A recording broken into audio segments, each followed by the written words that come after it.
முடிச்சூர் பகுதி 9வது வார்டு கிளை கழக செயலாளர் கே. முருகானந்தன் தலைமையில் கொம்பியம்மன் நகர் விரிவு பகுதியில் அதிமுக வேட்பாளர் டாக்டர் பிரேம்குமார் அவர்களுக்கு உற்சாக வரவேற்பு அளித்தனர்.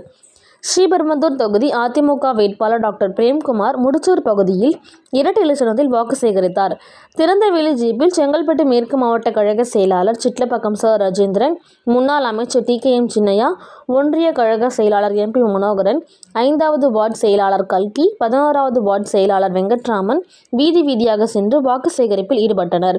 டாக்டர் பிரேம்குமார் அவர்களுக்கு முடிச்சூர் 9வது கிளை கழக செயலாளர் கே. முருகானந்தன் மற்றும் அதிமுகவினர் மாலை அணிவித்து உற்சாக வரவேற்பு அளித்தனர்.